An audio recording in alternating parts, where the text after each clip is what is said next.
ரூத்தின் சரித்திரம் முதலாம் அதிகாரம். நியாயாதிபதிகள் நியாயம் விசாரித்து வரும் நாட்களில் தேசத்திலே பஞ்சம் உண்டாயிற்று. அப்பொழுது யூதாவில் உள்ள பெத்லகேம் ஊரான் ஆகிய ஒரு மனுஷன் தன் மனைவியோடும் 2 குமாரரும் கூட மோவாப் தேசத்திலே போய் சஞ்சரித்தான். அந்த மனுஷனுடைய பேர் எலிமலேக்கு. அவன் மனைவியின் பேர் நகோமி. அவனுடைய 2 குமாரரில் ஒருவன் பேர் மக்லோன், மற்றொருவன் பேர் கிலியோன். யூதாவில் உள்ள பெத்லகேம் ஊராகிய எப்பிராத்தியராகிய அவர்கள் மோவாப் தேசத்திற்கு போய் அங்கே இருந்து விட்டார்கள். நகோமியின் புருஷனாகிய எலிமெலேக்கு இறந்து போனான். அவளும் அவளுடைய 2 குமாரரும் மாத்திரம் இருந்தார்கள். இவர்கள் மோவாபியரில் பெண் கொண்டார்கள். அவர்களில் ஒருத்தி பேர் ஒர்பால், மற்றவள் பேர் ரூத். அங்கே ஏறக்குறைய 10 வருஷம் வாசம் பண்ணினார்கள். பின்பு மக்லோன், கிலியோன் என்னும் அவர்கள் இருவரும் இறந்து போனார்கள். அந்த ஸ்திரீ தன் குமாரர் இருவரையும் தன் புருஷனையும் இழந்து தனித்தவளானாள். கர்த்தர் தம்முடைய ஜனங்களை சந்தித்து அவர்களுக்கு ஆகாரம் அருளினார் என்று அவள் மோவாப் தேசத்திலே கேள்விப்பட்டு தன் மருமக்களோடே கூட மோவாப் தேசத்திலிருந்து திரும்பி வரும்படி எழுந்து தன் 2 மருமக்களோடும் கூட தான் இருந்த ஸ்தலத்தை விட்டு புறப்பட்டாள். யூதா தேசத்திற்கு திரும்பி போக அவர்கள் வழி நடக்கையில் நகோமி தன் 2 மருமக்களையும் நோக்கி, நீங்கள் இருவரும் உங்கள் தாய் வீட்டுக்கு திரும்பி போங்கள். மரித்து போனவர்களுக்கும் எனக்கும் நீங்கள் தயை செய்தது போல கர்த்தர் உங்களுக்கு தயை செய்வாராக.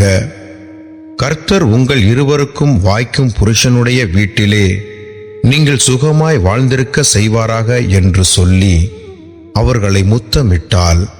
அப்பொழுது அவர்கள் சத்தமிட்டு அழுது அவளை பார்த்து, உம்முடைய ஜன தண்டைக்கே உம்முடன் கூட வருவோம் என்றார்கள்.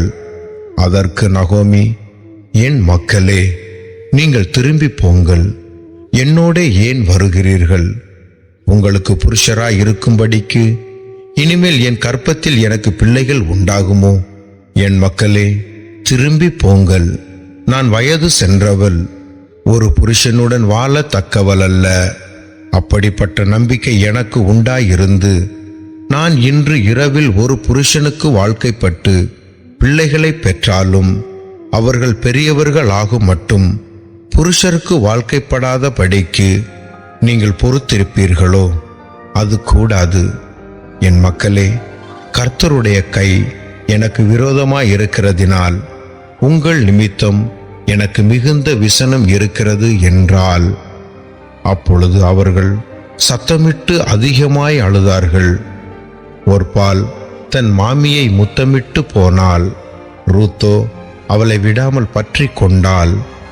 அப்பொழுது அவள், இதோ உன் சகோதரி தன் ஜனங்கள் இடத்துக்கும் தன் தேவர்கள் இடத்துக்கும் திரும்பி போய்விட்டாளே, நீயும் உன் சகோதரியின் பிறகே திரும்பி போ என்றாள்.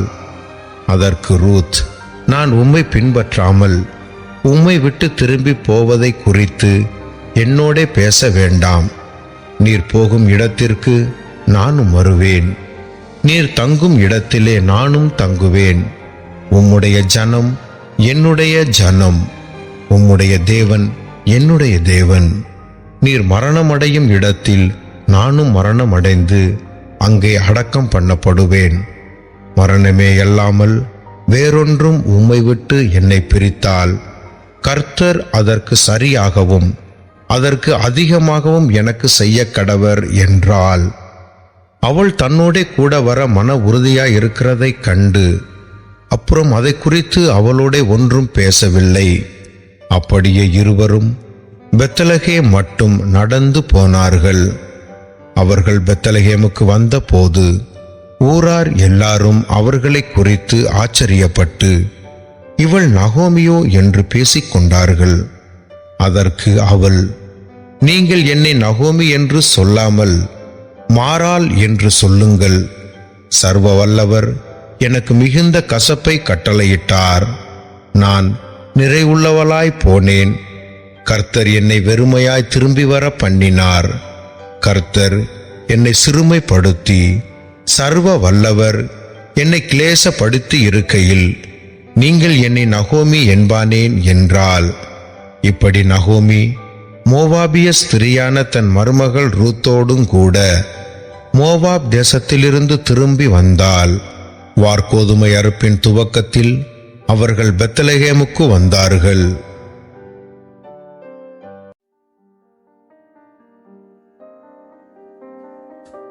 ரூத்தின் சரித்திரம் 2ஆம் அதிகாரம். நகோமிக்கு அவளுடைய புருஷனாகிய எலிமெலேக்கின் உறவின் முறையில் போவாஸ் என்னும் பேருள்ள மிகுந்த ஆஸ்திக்காரனாகிய இனத்தான் ஒருவன் இருந்தான். மோவாபிய ஸ்திரியான ரூத் என்பவள் நகோமியை பார்த்து, நான் வயல்வெளிக்கு போய் யாருடைய கண்களில் எனக்கு தயை கிடைக்குமோ அவர்கள் பிறகே கதிர்களை பொறுக்கிக் கொண்டு வருகிறேன் என்றாள். அதற்கு இவள், என் மகளே போ என்றாள். அவள் போய் வயல்வெளியில் அறுக்கிறவர்கள் பிறகே பொறுக்கினாள். தற்செயலாய் அவளுக்கு நேரிட்ட அந்த வயல் நிலம் எலிமெலேக்கின் வம்சத்தானாகிய போவாசுடையதாயிருந்தது. அப்பொழுது போவாஸ் பெத்லகேமிலிருந்து வந்து அறுக்கிறவர்களை பார்த்து, கர்த்தர் உங்களோடே இருப்பாராக என்றான். அதற்கு அவர்கள், கர்த்தர் உம்மை ஆசீர்வதிப்பாராக என்றார்கள். பின்பு போவாஸ் அறுக்கிறவர்கள் மேல் கண்காணியாக வைக்கப்பட்ட தன் வேலைக்காரனை நோக்கி, இந்த பெண் பிள்ளை யாருடையவள் என்று கேட்டான். அறுக்கிறவர்கள் மேல் கண்காணியாக வைக்கப்பட்ட அந்த வேலைக்காரன் பிரதியுத்தரமாக, இவள் மோவாப் தேசத்தில் இருந்து நகோமியோடே கூட வந்த மோவாபிய பெண் பிள்ளை. அறுக்கிறவர்கள் பிறகே அரிக்கட்டுகளிலிருந்து சிந்தினதை பொறுக்கிக் கொள்ளுகிறேன் என்று அவள் என்னிடத்தில் கேட்டுக்கொண்டாள். காலமே துவக்கி இதுவரைக்கும் இங்கே இருக்கிறாள். இப்பொழுது அவள் குடிசைக்கு வந்து கொஞ்ச நேரம்தான் ஆயிற்று என்றான். அப்பொழுது போவாஸ் ரூத்தை பார்த்து, மகளே கேள், பொறுக்கிக் கொள்ள வேறே வயலில் போகாமலும் இவ்விடத்தை விட்டு போகாமலும் இங்கே என் ஊழியக்கார பெண்களோடு கூடவே இரு. அவர்கள் அறுப்பறுக்கும் வயலை நீ பார்த்து அவர்கள் பிறகே போ. ஒருவரும் உன்னை தொடாத படிக்கு வேலைக்காரருக்கு கட்டளையிட்டிருக்கிறேன். உனக்கு தாகம் எடுத்தால் தண்ணீர் குடங்கள் அண்டைக்கு போய் வேலைக்காரர் முண்டு கொண்டு வருகிறதிலே குடிக்கலாம் என்றான். அப்பொழுது அவள் தரையிலே முகங்குப்புற விழுந்து வணங்கி, நான் அந்நிய தேசத்தாலா இருக்க நீர் என்னை விசாரிக்கும்படி எனக்கு எதனாலே உம்முடைய கண்களில் தயை கிடைத்தது என்றாள். அதற்கு போவாஸ் பிரதியுத்தரமாக, உன் புருஷன் மரணமடைந்த பின்பு நீ உன் மாமியாருக்காக செய்ததும், நீ உன் தகப்பனையும் உன் தாயையும் உன் ஜன்ம தேசத்தையும் விட்டு முன்னே நீ அறியாத ஜனங்களிடத்தில் வந்ததும் எல்லாம் எனக்கு விவரமாய் தெரிவிக்கப்பட்டது.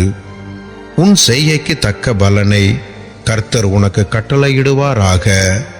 இஸ்ரவேலின் தேவனாகிய கர்த்தருடைய செட்டைகளின் கீழ் அடைக்கலமாய் வந்த உனக்கு அவராலே நிறைவான பலன் கிடைப்பதாக என்றான்.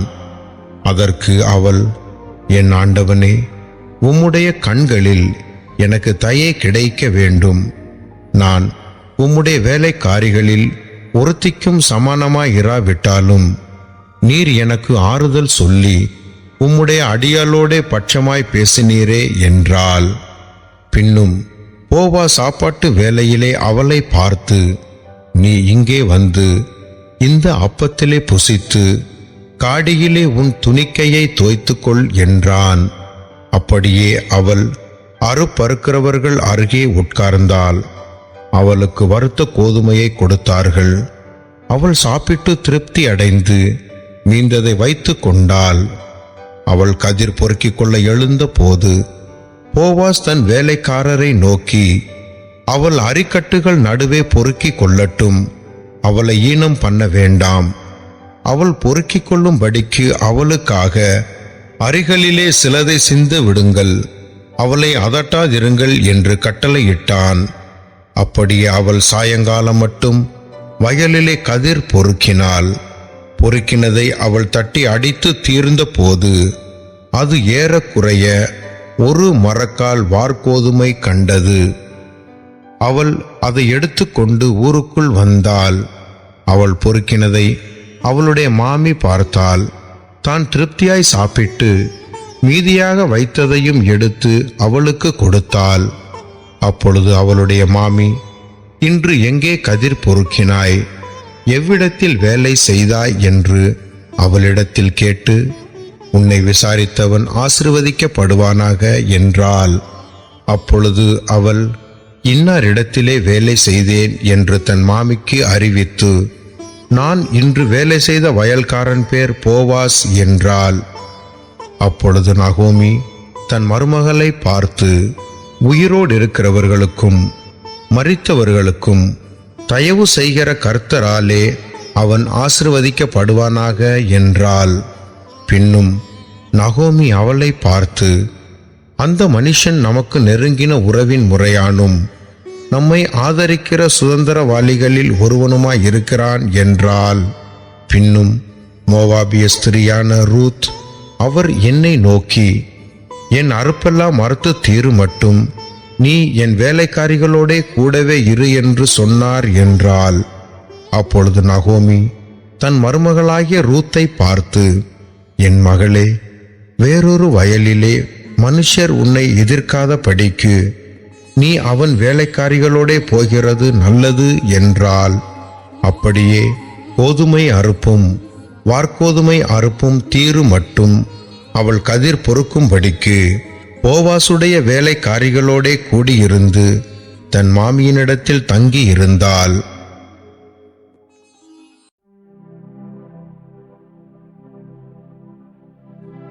ரூத்தின் சரித்திரம் 3ஆம் அதிகாரம். பின்பு அவள் மாமியாகிய நகோமி அவளை நோக்கி, என் மகளே, நீ சுகமாய் வாழ்ந்திருக்கும்படி நான் உனக்கு சௌக்கியத்தை தேடாதிருப்பேனோ? நீ போவாசின் வேலைக்காரிகளோடே கூடியிருந்தாயே, அவன் நம்முடைய உறவின் முறையான் அல்லவா? இதோ அவன் இன்று ராத்திரி களத்திலே வார்கோதுமை தூற்றுவான். நீ குளித்து எண்ணெய் பூசி உன் வஸ்திரங்களை உடுத்தி கொண்டு அந்த களத்திற்கு போ. அந்த மனுஷன் புசித்து குடித்து தீரு மட்டும் அவன் கண்ணுக்கு எதிர்படாமலிரு.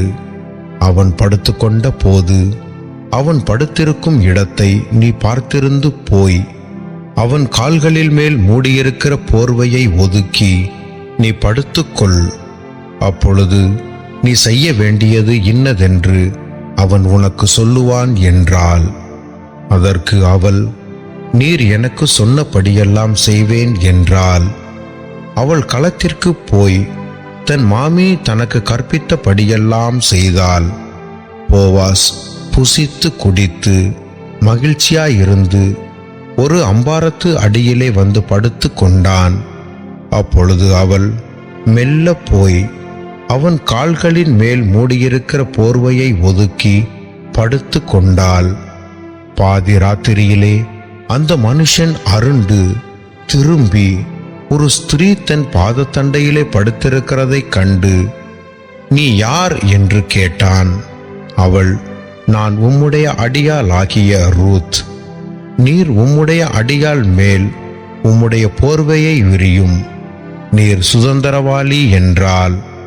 அதற்கு அவன், மகளே, நீ கர்த்தரால் ஆசீர்வதிக்கப்படுவாயாக. நீ தரித்திரரும் ஐஸ்வர்யவான்களுமான வாலிபர்களின் பிறகே போகாததினால் உன் முந்தின நற்குணத்தை பார்க்கிலும் உன் பிந்தின நற்குணம் உத்தமமாயிருக்கிறது. இப்போதும் மகளே, நீ பயப்படாதே, உனக்கு வேண்டியபடியெல்லாம் செய்வேன். நீ குணசாலி என்பதை என் ஜனமாகிய ஊராரெல்லாம் அறிவார்கள்.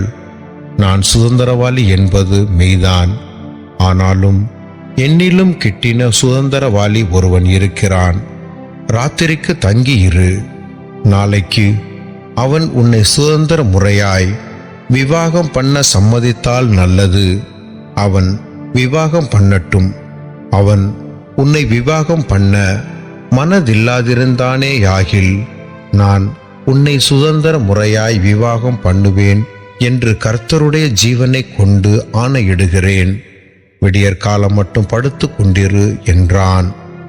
அவள் விடியற் காலம் மட்டும் அவன் பாத தண்டையிலே படுத்திருந்து, களத்திலே ஒரு ஸ்திரீ வந்ததாக ஒருவருக்கும் தெரிவிக்க வேண்டாம் என்று அவன் சொல்லியிருந்தபடியால் ஒருவர் முகம் ஒருவருக்கு தெரியாததற்கு முன்னே எழுந்திருந்தாள். அவன் அவளை நோக்கி, நீ போர்த்து கொண்டிருந்த போர்வையை விரித்து பிடி என்றான். அவள் அதை பிடித்த போது அவன் அதிலே 6 படி வார்கோதுமையை அளந்து போட்டு அவள் மேல் தூக்கிவிட்டு பட்டணத்திற்கு புறப்பட்டு வந்தான். அவள் தன் மாமியினிடத்தில் வந்தபோது அவள், என் மகளே, உன் செய்தி என்ன என்று கேட்டாள். அப்பொழுது அவள் அந்த மனுஷன் தனக்கு செய்ததையெல்லாம் அவளுக்கு விவரித்தாள். மேலும் அவர், நீ உன் மாமியாரண்டைக்கு வெறுமையாய் போக வேண்டாம் என்று சொல்லி இந்த 6 படி வார்கோதுமையை எனக்கு கொடுத்தார் என்றாள். அப்பொழுது அவள், என் மகளே, இந்த காரியம் என்னமாய் முடியும் என்று நீ அறியும் மட்டும் பொறுத்திரு. அந்த மனுஷன் இன்றைக்கு இந்த காரியத்தை முடிக்கும் முன் இளைப்பாற மாட்டான் என்றாள்.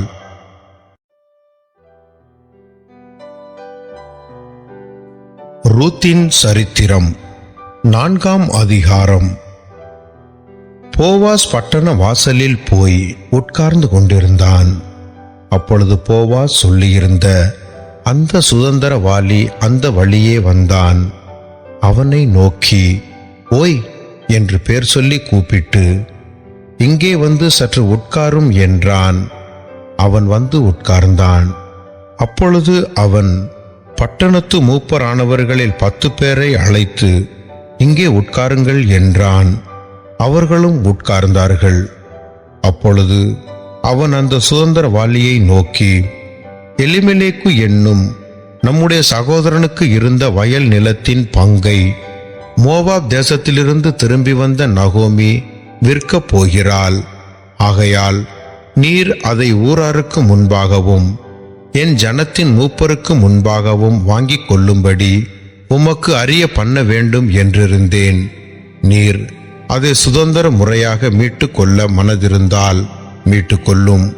அதை மீட்டுக்கொள்ள மனதில்லாதிருந்தால் நான் அதை அறியும்படிக்கு எனக்கு சொல்லும்.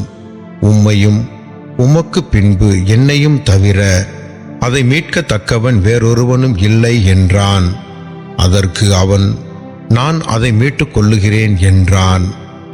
அப்பொழுது போவாஸ், நீர் நகோமியின் கையிலே அந்த வயல் நிலத்தை வாங்குகிற நாளிலே மரித்தவனுடைய சுதந்திரத்தில் அவன் பேரை நிலை நிற்க பண்ணும்படிக்கு அதை மரித்தவன் மனைவியாகிய மோவாபிய ஸ்திரீயான ரூத் கையிலும் வாங்க வேண்டியது என்றான்.